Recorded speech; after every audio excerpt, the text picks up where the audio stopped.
Hey guys, just a couple of quick things before we get started. First of all, products provided by Nintendo, and second, as some of you may know, I am currently in the process of moving to the Dallas-Fort Worth area. This means not only moving myself and all my crap, but also moving my company, which takes a surprisingly large amount of time and money. So after this video and the next Witch Ninja, there might not be much content coming out on this channel until early September. And don't worry guys, I'm not going anywhere in the long term, I just gotta haul all my crap from here to Texas. So please bear with me during this transition, and thanks for watching.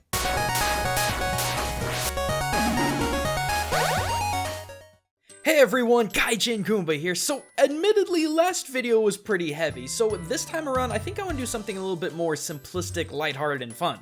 Which is what exactly? Well, I think we should teach some Japanese vocab through gaming. I mean, we haven't done that in forever.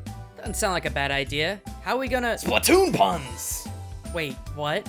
Splatoon has a lot of things going for it. A unique style of team competition, a really active and creative community, and a rather extensive fascination on street fashion. But the one thing I rather enjoy are the numerous hidden puns within the franchise, yet I feel like I'm one of a select few that appreciates them. Well, that's probably because they're really goofy and simplistic. I mean, some of them are kinda cool, like Callie and Marie being calamari, but then you've got names like Bisque, Spike, Sheldon, and Crusty Sean.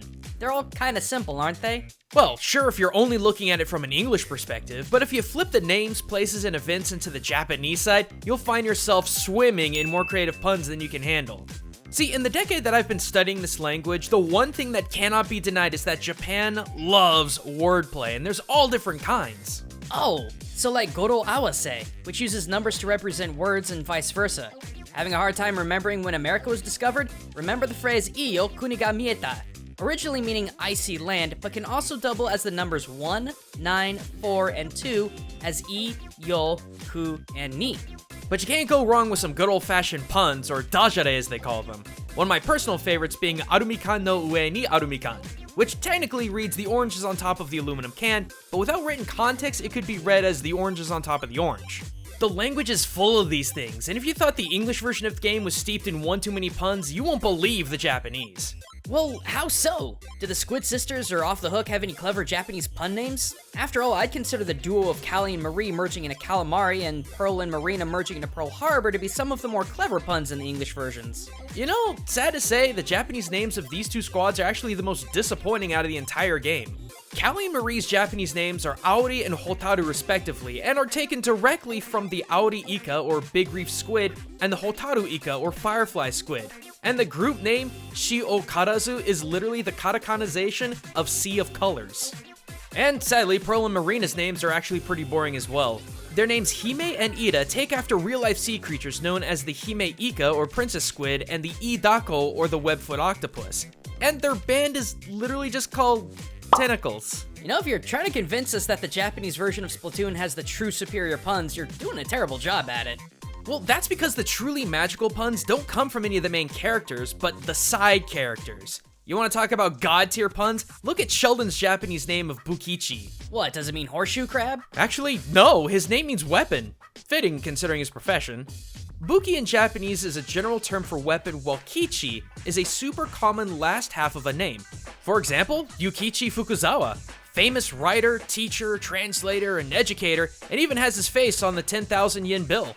As far as Sheldon's shop Ammonites goes, in Japanese it's known as Kamburi Amuzu, which is sort of a double pun on the word Cambridge and arms, as well as a delectable winter fish called kanburi. Well, how about Crusty Sean, the somehow living tempura shrimp? He's Rob. Rob? Wait, Rob. Why Rob?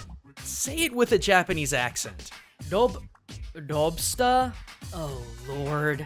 Yeah, kinda goofy considering he's actually a Japanese tiger shrimp, but his shop makes a lot more sense, which goes from shrimp kicks in English to ebisu shuzu in Japanese, which could be a reference to the ebisu dai, a deep-water squirrelfish, but could also be referencing a real-life clothing brand in Japan called Ebisu, famous for shirts, jackets, jeans, and shoes. Okay then, how about Jalonzo and Gelfonzo? I mean, you got a portmanteau of jellyfish and the gothic name Alphonse, which means ready noble, and sure enough, he sure talks like a noble.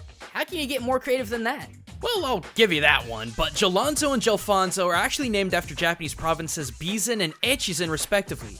Bizen being historically known for producing washi, Japan's traditional paper, and Echizen famous for being a central hub of swordsmithing. Now this might be a stretch, but as both of those provinces were not only famous for two very important merchant crafts, but were also pretty ancient, it could make sense that our two merchant jellyfish, one of them speaking Old King James English, would carry the province's namesake. Either that, or they could be named after the gigantic Echizen Kurage jellyfish. I know that all sounds a little crazy, but don't worry, their clothing shop actually is a lot less ambiguous. Instead of Jellyfresh, Jalonzo's store is actually known as Sasu Obon. Now, in aquatic terms, Sasu simply means reef, but Obon? That's actually one of Japan's most well-known family festivals that takes place in August. But here's the catch. August is also when large swarms of jellyfish migrate to Japan's shores, and during this month, dozens if not hundreds of people end up getting stung by them, which is why even on the hottest August days, you will never see any folk on the beach in Japan. How about our resident edgelord street urchin Spike? Well, his Japanese name is Downy. Downy? That's kind of a weird name. I mean, I get the uni part, but Dow? Downy is a hybridization of uni, aka urchin, and downer. Compared to the bubbling sea of positive vibes in Inkopolis, Spike sticks out like a sore thumb with his emo brooding appearance and behavior. Not to mention his shady dealings as well. So yeah, I could believe that the namesake of Downy holds pretty well. Alright, how about Flo, the spacey sea slug lady who runs the hat store? Her Japanese name Miura likely comes from her theoretical home, the Miura Peninsula, a collection of towns and cities including Yokosuka, Hayama, Zushi, and Kamakura. Having actually lived there while studying abroad, I promise you it is a very ocean-focused landmass with multiple lighthouses, thriving commercial fishing, but the most interesting thing of all in the case of Flo is that the Miura Peninsula is home to a plethora of exotic sea slugs, which is what Flo is. Okay, so how about the events? You mentioned before that even the events had a ton of Japanese puns in them. The Kami no Kami. What? The Kami no Kami. You know how every Splatfest the girls get the theme from some kind of mystical fax machine? That is what I'm talking about. In an interview with Splatoon director Seita Inoue and producer Hisashi Nogami, Nogami stated that, quote, "Kami-sama is written as paper when using kanji. Kami has several meanings, two of which are God and paper. So, the topic of Splatfest comes in as a fax-like paper. That's where the name Kami-sama comes from," end quote. So... Exactly. That's why in game the word kami is written in katakana. It keeps the meaning ambiguous. Oh my gosh, next thing you're gonna tell me is that the catchphrases have some kind of clever pun to them. They do actually. Yeah, if you thought stay fresh and off the hook were bad puns, check this out. In the Japanese version of the game, instead of the term fresh, the Inkopolis residents use the term ikasu. Now, if you've been paying attention, you'll see the pun right off the bat. The ika in ikasu. Especially considering the ika part in ikasu is written in katakana. But what the heck does ikasu in general mean? Well, you see, Squiddos, back in the day before everything was kakoi and sugoi, it was ikasu, with ikasu having word roots in the verb ikeru or being able to go. Ever heard of the term ikemen to refer to a hot stud? Same concept. Kind of ironic though, considering that the Inklings are using an outdated slang term to describe something fresh. I could honestly go on and on with the sheer number of puns that Splatoon cranks out, but I'd rather not overload you guys too terribly much. So I'll wrap it up here. A quick big thanks to my buddy Hutch in Japan for helping me with this never-ending list of puns, and a big thanks to you guys for watching.